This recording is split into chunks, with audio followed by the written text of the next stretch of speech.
Hello everyone, I am son of Herodotus, and I'm very pleased to have this opportunity to narrate one of the greatest stories ever written, Tarzan of the Apes, by Edgar Rice Burroughs. This book not only spawned a plethora of many books following Tarzan, but it also produced a number of silent films, color films, comic books, mainstream live-action films, Netflix series, and even the Oscar-winning Disney version made in 1999, 20 years ago. So if you're ready, let's begin now.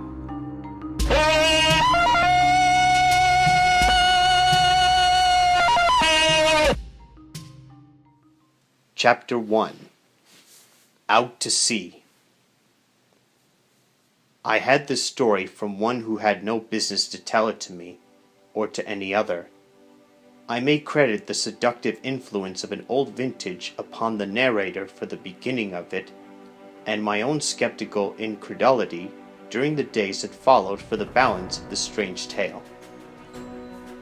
When my convivial host discovered that he had told me so much, and that I was prone to doubtfulness, his foolish pride assumed the task the old vintage had commenced, and so he unearthed written evidence in the form of musty manuscript and dry official records of the British Colonial Office to support many of the salient features of his remarkable narrative.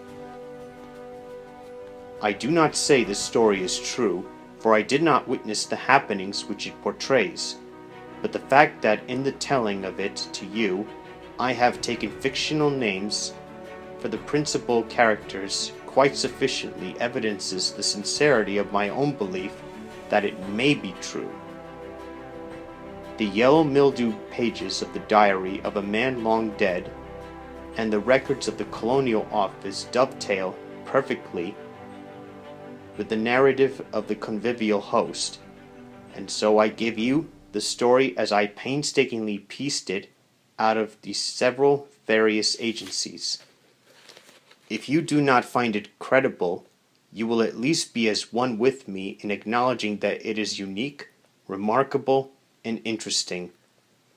From the records of the Colonial Office and from the dead man's diary, we learn that a certain young English nobleman, whom we shall call John Clayton, Lord Greystoke, was commenced to make a peculiarly delicate investigation of conditions in a British West Coast African colony, from whose simple native inhabitants another European power was known to be recruiting soldiers for its native army, which it used solely for the forcible collection of rubber and ivory from the savage tribes along the Congo and the Arurimi.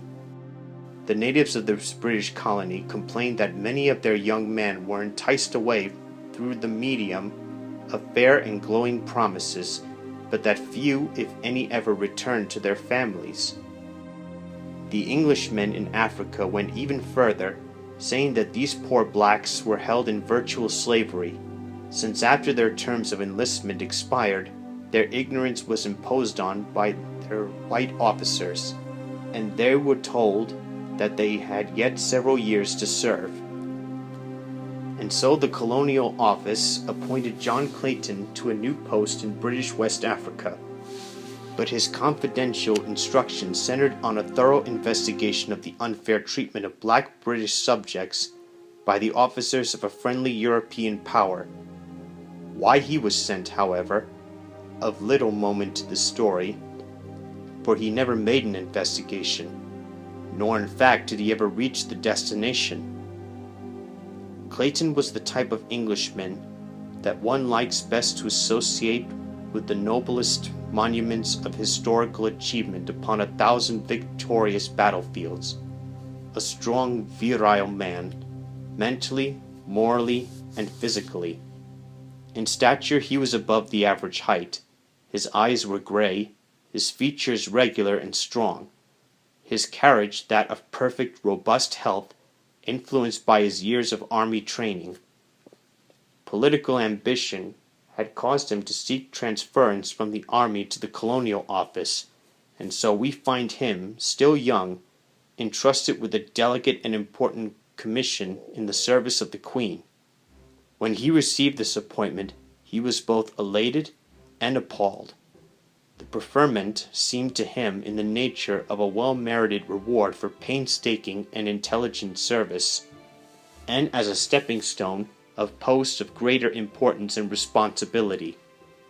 But on the other hand, he had been married to the Honourable Alice Rutherford, for scarce 3 months, and it was thought of taking this fair young girl into the dangers and isolation of tropical Africa that appalled him.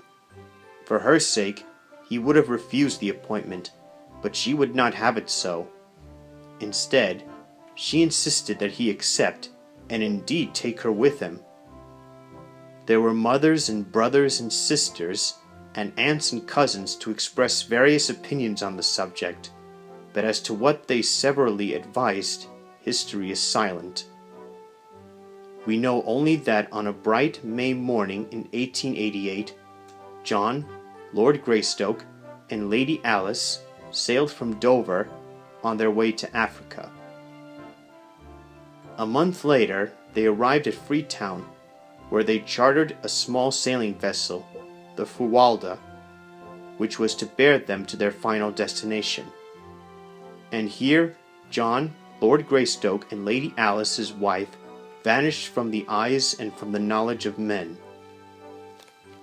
2 months after they weighed anchor and cleared from the port of Freetown, a half-dozen British war vessels were scouring the South Atlantic for trace of them or their little vessel, and it was almost immediately that the wreckage was found upon the shores of St. Helena, which convinced the world that the fraught had gone down with all on board, and hence the search was stopped ere it had scarce begun, though hope lingered in longing hearts for many years. The fraught, a banquetine of about 100 tons, was a vessel of the type often seen in coastwise trade in the far southern Atlantic.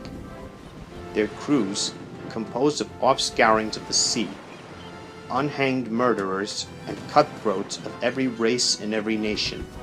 The fraught was no exception to the rule.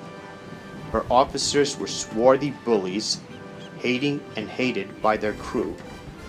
The captain, while a competent seaman, was a brute in his treatment of his men. He knew, or at least he used, but 2 arguments in his dealings with them, a belaying pin and a revolver, nor it is likely that the motley aggregation he signed would have understood aught else. So it was that from the second day out from Freetown, John Clayton and his young wife witnessed scenes upon the deck of the fraught such as they believed were never enacted outside the covers of printed stories of the sea. It was on the morning of the second day that the first link was forged in what was destined to form a chain of circumstances ending in a life for one, then unborn, such as has never been paralleled in the history of men. 2 sailors were washing down the decks of the fraught. The first mate was on duty, and the captain had stopped to speak with John Clayton and Lady Alice. The men were working backwards towards the little party who were facing away from the sailors. Closer and closer they came, until one of them was directly behind the captain.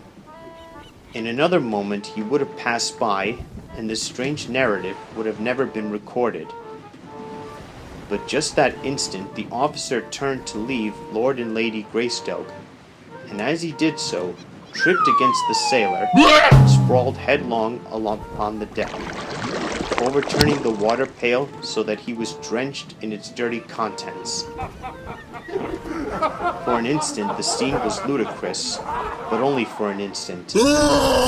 With a volley of awful oaths, his face suffused with the scarlet of mortification and rage, the captain regained his feet, and with a terrific blow felled the sailor to the deck. The man was small and rather old, so that the brutality of the act was thus accentuated.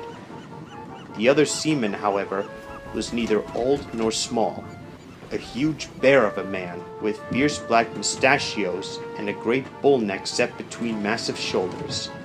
As he saw his mate go down, he crouched, and, with a low snarl, sprang upon the captain, crushing him to his knees with a single mighty blow. From scarlet, the officer's face went white, for this was mutiny, and mutiny he had met and subdued before in his brutal career. Without waiting to rise, he whipped a revolver from his pocket, firing point blank at the great mountain of muscle towering before him.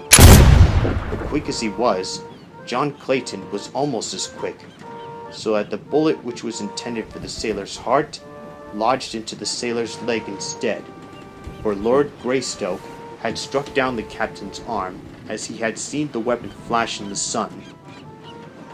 Words passed between Clayton and the captain, the former making it plain that he was disgusted with the brutality displayed toward the crew, nor would he countenance anything further of the kind while he and Lady Greystoke remained passengers.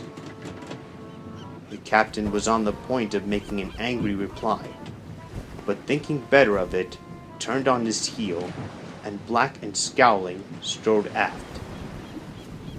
He did not care to antagonize an English officer, for the Queen's mighty arm wielded a punitive instrument, for he could appreciate, and which he feared, England's far-reaching navy. The two sailors picked themselves up, the older man assisting his wounded comrade to rise. The big fellow, who is known among his mates as Black Michael, tried his leg gingerly, and finding that it bore his weight, turned to Clayton with a word of gruff thanks. Through the fellow's tone was surely his words, and evidently well meant. Ere he had scarce finished his little speech, he had turned and was limping off towards the forecastle, and with very apparent intention of forestalling any further conversation. They did not see him again for several days, nor did the captain accord them more than the surliest of grunts, when he was forced to speak with them.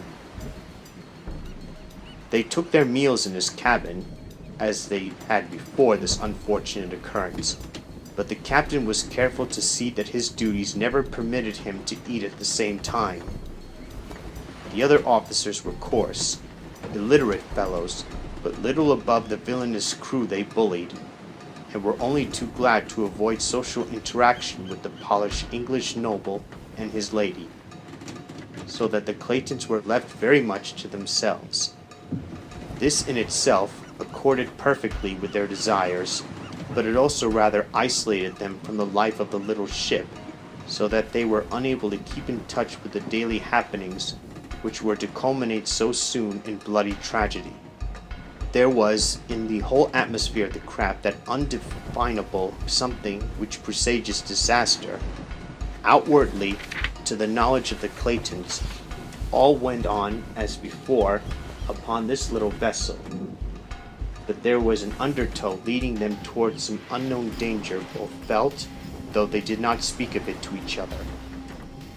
On the second day after the wounding of Black Michael, Clayton came on deck just in time to see the limp body of one of the crew being carried below by four of his fellows, while the first mate, a heavy belaying pin in his hand, stood glowering at the little party of sullen sailors. Clayton had no questions. He did not need to. And the following day, as the great lines of British battleship grew out of the distant horizon, he half determined to demand that he and Lady Alice be put aboard her, for his fears were steadily increasing that nothing but harm could result from remaining on the lowering sullen Fuwalda. Toward noon, they nearly decided to ask the captain to put them on board her. The obvious ridiculousness of such a request became suddenly apparent. What reason could he give the officer commanding Her Majesty's ship for desiring to go back in the direction from which he had just come? What if he told them that two insubordinate seamen had been roughly handled by their officers? They would just laugh in their sleeves and attribute his reason for wishing to leave the ship to but one thing: cowardice. John Clayton, Lord Greystoke, did not ask to be transferred to the British man-of-war. Late in the afternoon he saw the upper works fade below the far horizon, but not before he learned that which confirmed his greatest fears, and caused him to curse the false pride which had restrained him from seeking safety for his young wife a few short hours before. It was mid-afternoon that brought the little old sailor, who had been felled by the captain a few days before, to where Clayton and his wife stood by the ship's side, watching the ever-diminishing outlines of the great battleship. The old fellow was polishing brasses, and as he came edging along unto close to Clayton, he said in an undertone, "Ills to pay, sir, on this here craft, and mark my word for it, sir, ills to pay." "What do you mean, my good fellow?" asked Clayton. "Why, hasn't you seen what's going on? Hasn't you heard the devil's spawn of the captain and his mates knocking the bloomin' lights out of our crew? 2 busted heads yesterday, and 3 today. Black Michael's is as good as new again, and he's not the bully to stand for it, not he. And mark my word for it, sir." "You mean, my man, that the crew contemplates mutiny?" asked Clayton. "Mutiny?" exclaimed the old fellow. "Mutiny? They means murder, sir, and mark my word for it, sir. "When?" It's coming, sir, it's coming, but I'm not a-sayin' when, and I've said too damn much right now. But ye was a good sort the other day, and I thought it more'n the right to warn ye. But keep a still tongue in your head, and when ye hear shootin', get below and stay there. That's all. Only keep a still tongue in your head, or they'll put a pill between your ribs, and mark my word for it, sir." And the old fellow went on with his polishing, which carried him away from where the Claytons were standing. "Deuced cheerful outlook, Alice," said Clayton. "You should warn the captain at once, John. Possibly the trouble may yet be averted," she said. "I suppose I should, but yet from purely selfish motives I am almost prompted to keep a still tongue in my head. Whatever they do now, they will spare us in recognition of my stand for this fellow Black Michael. But should they find that I have betrayed them, there would be no mercy shown us, Alice. You have but one duty, John, and that lies in the interest of vested authority. If you do not warn the captain, you are as much to party to whatever follows as though you have helped to plot and carry it out with your own head and hands." "You do not understand, dear," replied Clayton. "It is of you I am thinking. There lies my first duty.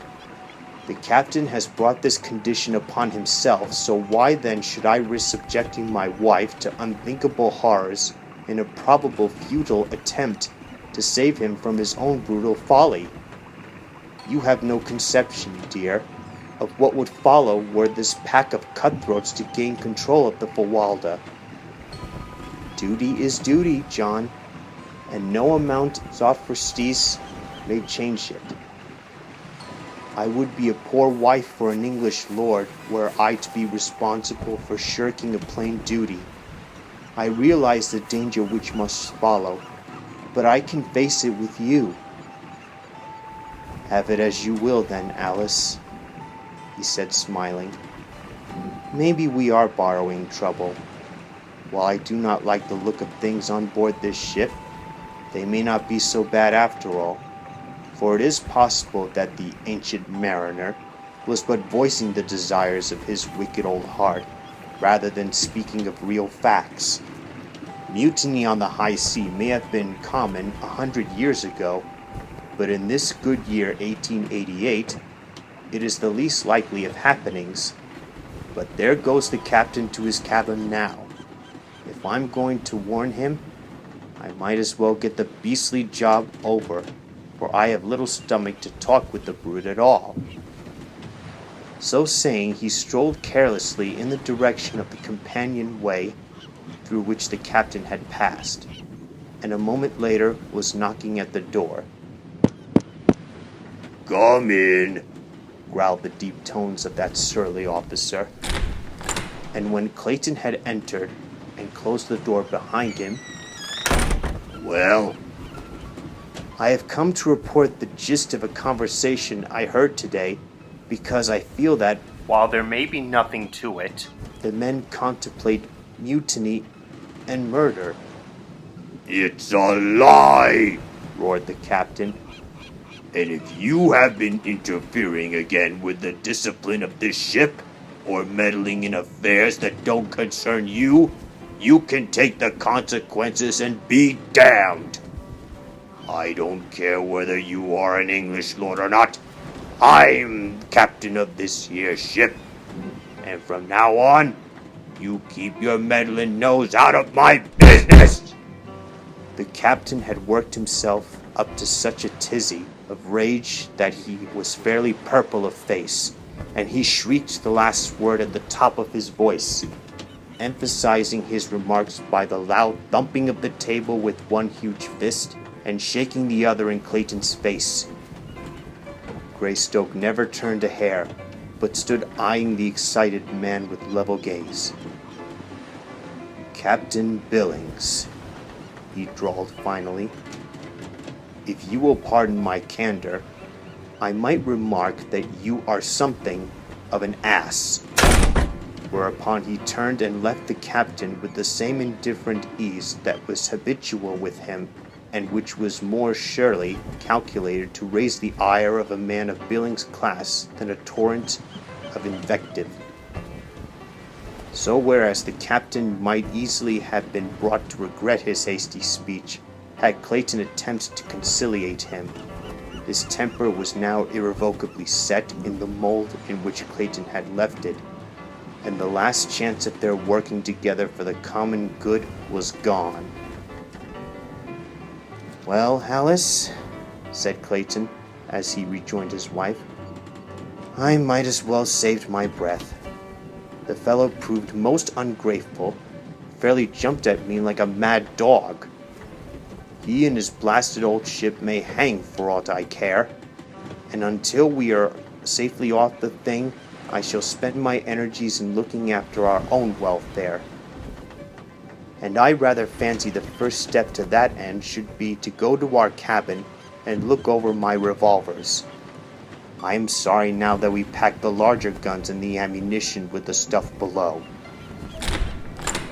They found their quarters in a bad state of disorder.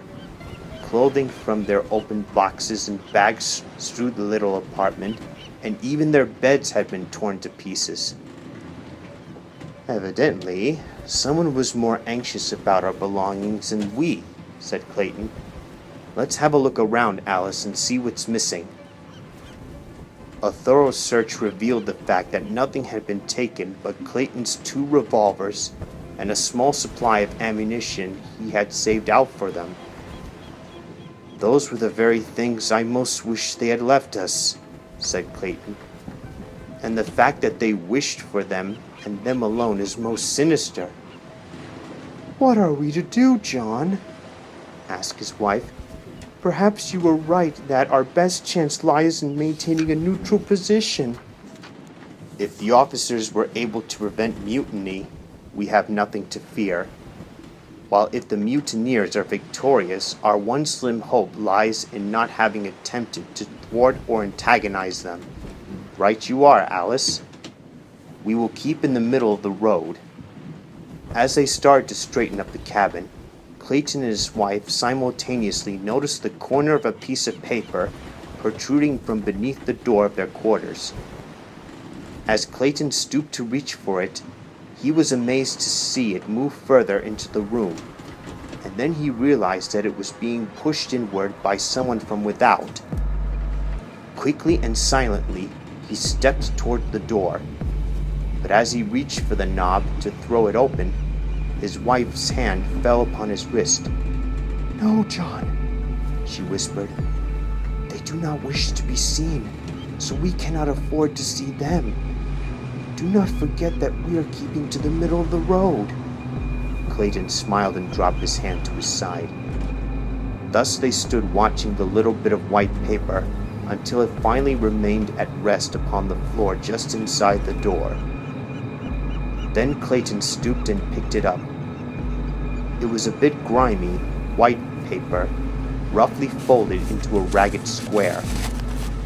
Opening it, they found a crude message printed most illegibly and with many evidences of an unaccustomed task. Translated, it was a warning to the Claytons to refrain from reporting the loss of the revolvers, or of repeating what the old sailor had told them, to refrain on pain of death. "I rather imagine we be good," said Clayton with a rueful smile.